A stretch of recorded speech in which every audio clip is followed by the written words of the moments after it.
नमस्कार दोस्तों, स्वागत है आपका हमारे चैनल हॉरर हाउस स्टूडियोज़ में। दोस्तों, आप हमारी कहानी को सुनते हैं पर हमारे चैनल को सब्सक्राइब नहीं करते। हमारी कहानी सबसे पहले सुनने के लिए इस चैनल को प्लीज़ सब्सक्राइब करें और हमें आपके सब्सक्राइब की बहुत ज़्यादा ज़रूरत है क्योंकि हमें एक टारगेट है जो क्रॉस करना है। हम आपके लिए ऐसे ही खौफनाक और रहस्यमयी कहानी लाते रहेंगे। अगर कहानी पसंद आए तो वीडियो को लाइक कीजिए। तब तक के लिए चलते हैं कहानी की ओर।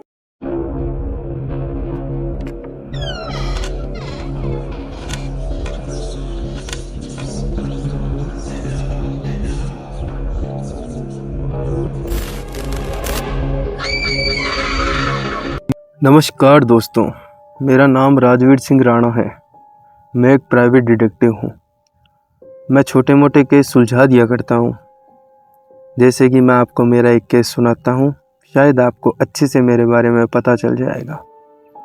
वैसे मैं बता दूँ, मैं शहर कोटा के अंदर रहता हूँ। थोड़े ही दिन पहले मेरे पास इंस्पेक्टर का फ़ोन आया था कि एक होटल से शिकायत आई है कि किसी अमीर कपल की कोई डायमंड रिंग चोरी हो गई है और उसका इल्ज़ाम एक वेटर पे लगाया जा रहा है। वेटर अपनी बेगुनाही बार बार रोकर बता रहा है लेकिन कोई उस पर यकीन नहीं कर रहा। क्या तुम आके हेल्प कर सकते हो? मैंने सोचा कि चलो इस केस को जाके देखते हैं कि हुआ क्या है।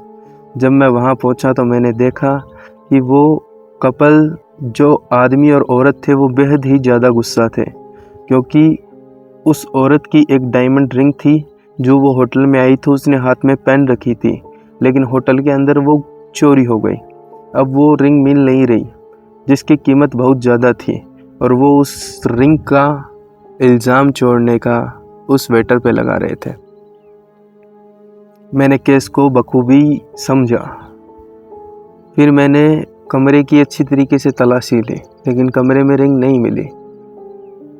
उन्होंने ये भी कहा कि हमारे कमरे में ढूंढने से कोई फ़ायदा नहीं है, इस वेटर ने ही रिंग चुराई है, आप इसको पकड़ लीजिए, यही बताएगा वो रिंग कहाँ पे है। मैंने उनकी बात सुनी। मैंने कहा ठीक है मैम, आप हमें थोड़ा टाइम दीजिए, आप हमारे साथ कोऑपरेट कीजिए, हम आपकी रिंग को पक्का ढूंढेंगे।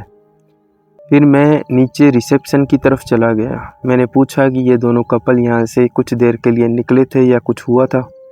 तो रिसेप्शन वाले ने मना कर दिया कि हाँ, जो आदमी है वो कार तक ज़रूर आया था लेकिन बाकी और कुछ नहीं हुआ, ये कहीं घूमने नहीं गए अभी तक।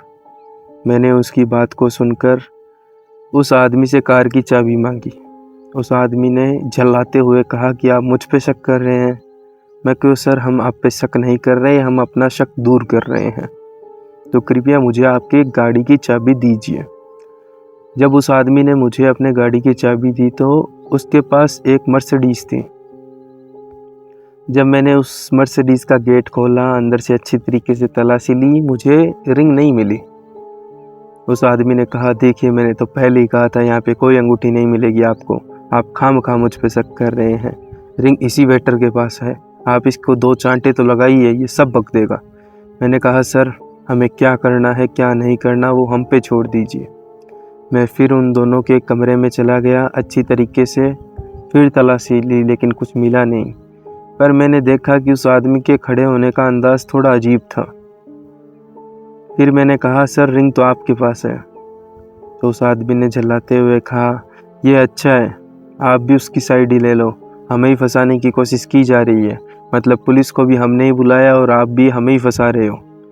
तो मैंने उस बात को स्पष्ट करते हुए कहा कि सर, रिंग आपके पास है, आप अपने जूते खोलिए। तो उस आदमी ने झल्लाते हुए कहा ये क्या बदतमीजी है। मैंने कहा सर, आप हमारे साथ कोऑपरेट कीजिए वरना जूते खुलवाने के लिए भी हमारे पास लोग हैं। जब उस बंदे ने जूते खोले और फिर उसके बाद जब अपने जुराब खोले तो जुराब के अंदर वो रिंग थी। वो आदमी जिस हिसाब से झूठ पर चिल्ला रहा था तभी समझ में आ गया था कि ये बंदा झूठ बोल रहा है। उनकी रिंग उन्हें मिल गई, केस तो सॉल्व हो चुका था। लेकिन मुझे इंस्पेक्टर ने पूछा कि यार, तेरे को कैसे पता चला कि इसी आदमी के पास रिंग है? मैंने कहा कि मैंने आते ही यहाँ पे कुछ बातें नोटिस की थी, लाइक ये दोनों है तो बहुत अमीर, लेकिन ऐसा लगता है जैसे अब वो अमीर नहीं है क्योंकि ये महंगे कपड़े तो पहन रखे हैं, मर्सिडीज़ गाड़ी ले रखी है, लेकिन जब मैं इनकी गाड़ी के पास गया तो देखा इन्होंने अपने गाड़ी के टायर भी चेंज नहीं करवाए हैं, जो कि बहुत पुराने हैं और अब बहुत ज़्यादा घिस चुके हैं। इस बात को कंफर्म करने के लिए जब मैंने गाड़ी को खोला तो देखा कि भले ही ये गाड़ी मर्सिडीज़ है, ये बहुत महंगी गाड़ी है, लेकिन अंदर से ये गाड़ी बहुत ही ओल्ड है, बहुत ही पुरानी है। क्योंकि इस गाड़ी को बिल्कुल भी संवारा नहीं गया, न उसके अंदर कुछ मॉडिफिकेशन कराए गए हैं। और इस टाइम ऐसी गाड़ी रखना शायद हो सकता है कि ये अमीर थे और अब अमीर नहीं रहे हैं। और ये डायमंड रिंग भी घुमा के इस स्वेटर को फंसाना चाहते थे। इंस्पेक्टर भी मेरी बात को अच्छी तरीके से समझ गया। तो दोस्तों, अब आपको भी मेरे बारे में थोड़ा बहुत पता चल गया होगा कि मैं किस तरह के केस सॉल्व करता हूँ। लेकिन मुझे नहीं पता था कि आगे मेरी ज़िंदगी में एक ऐसा केस आने वाला है जिसको सॉल्व करने के चक्कर में मैं कुछ ऐसी बातों पे विश्वास कर लूँगा जिस पे मैं विश्वास आज तक नहीं किया करता था। तो दोस्तों, ये बात है सर्दियों की। सर्दियों के अंदर कोटा में काफ़ी धुंध छा जाती है। ऐसी ही धुंध का माहौल था। रात 10 बजे की बात थी। मेरे पास इंस्पेक्टर विवेक का फ़ोन आया कि राणा जी, हमें आपकी मदद चाहिए। मैंने कहा क्या हुआ? तो उन्होंने कहा कि यहाँ पे किसी शांति कुंज के अंदर कोई वारदात हुई है, लेकिन उस वारदात का कोई सबूत ही नहीं है। लेकिन ये शांति कुंज वाले कह रहे हैं कि यहाँ पे वारदात लगातार होती है। मैंने कहा वारदात हुई है पर वारदात का सबूत नहीं है, मतलब? कि ये तो सर मैं आपको तभी बता सकता हूँ जब आप यहाँ पे आओगे। इस केस को सुनकर आपको भी ऐसा लगेगा कि ये केस ही नहीं है। मैंने कहा ऐसा क्या केस है? मैंने कहा तुम रुको, मैं वहीं पे आता हूँ। मैं अपनी बाइक लेके शांति कुंज की तरफ चल पड़ा। लगभग 11:15 बजे तक मैं शांति कुंज में पहुंचा। और जब मैं शांति कुंज में पहुंचा तो वहाँ मिस सिंघानिया थी। मिस सिंघानिया ने मुझे कहा कि सर, यहाँ पर मेरी बेटी कृति के पीछे काफ़ी दिनों से कोई आत्मा पड़ी हुई है। मैंने ये बात सुनते कहा, है आत्मा पड़ी हुई है? मतलब हमें शहर के अंदर और कोई केस ही नहीं है? आप हमें एक ऐसा केस दे रही हो जो वजूद ही नहीं रखता, वो केस आप हमें दे रहे हो और चाहते हो कि हम ऐसे केस को सॉल्व करें। मिस सिसोदिया ने कहा कि सर, आप एक काम कीजिए, आप एक रात यहाँ पे बिता के देखिए, आप समझ जाओगे कि मेरी बात वैलिड है, वजूद रखती है या नहीं रखती। उनके इस तरीके के जवाब को सुनने के लिए मैं तैयार नहीं था। मैंने कहा ऐसा क्या हो गया? तो दोस्तों, मुझे भूत प्रेत पे यकीन नहीं था।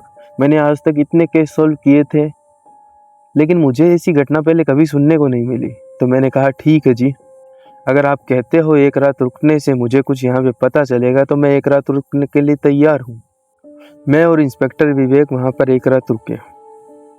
रात को हमें वहीं पे खाना दिया गया। हमने अच्छी तरीके से खाना खाया। हमें गेस्ट रूम में रखा गया। हम गेस्ट रूम में जाकर बैठ गए।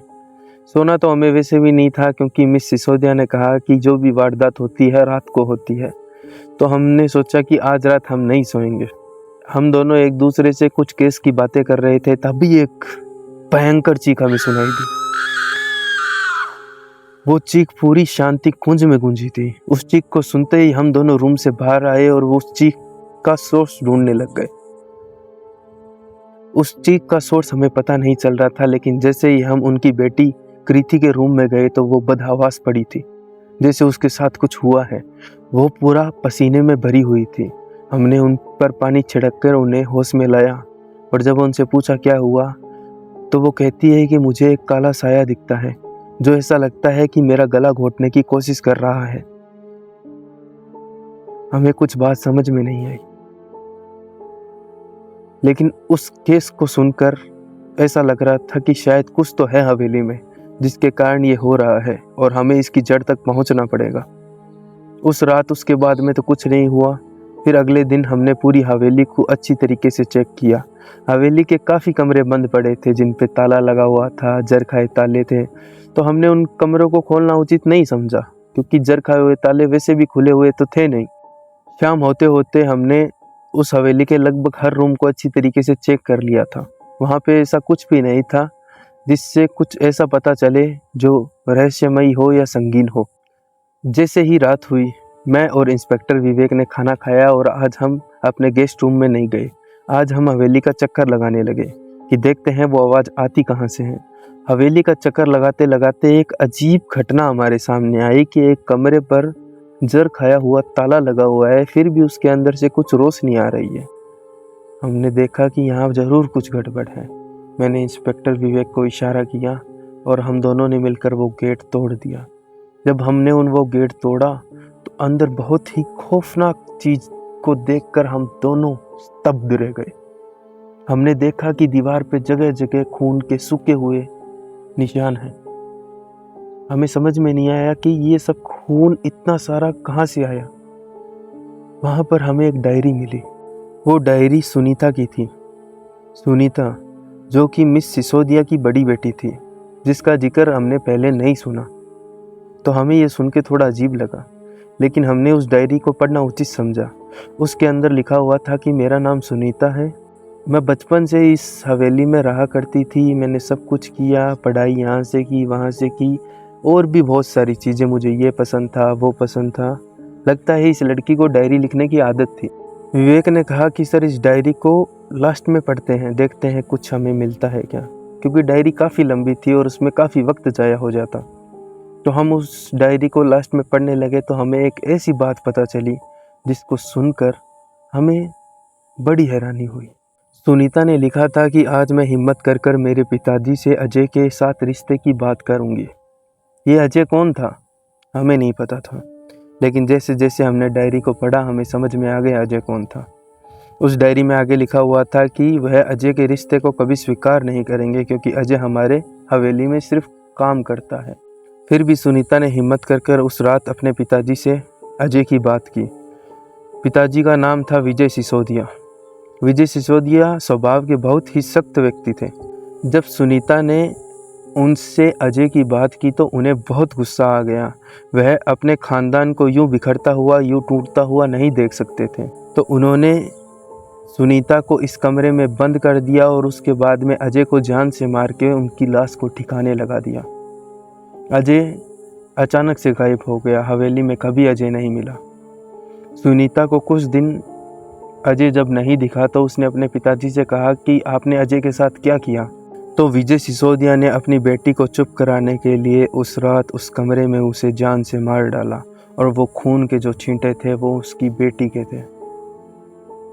जब हमने ये बात मिस सिसोदिया को बताई तो वो भी ये बात जानकर बहुत ज़्यादा हैरान रह गई थी, क्योंकि अब विजय सिसोदिया जिंदा नहीं थे।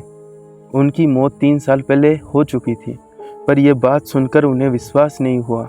उन्हें तो यह बताया गया था कि उनकी बेटी कहीं लापता हो गई है।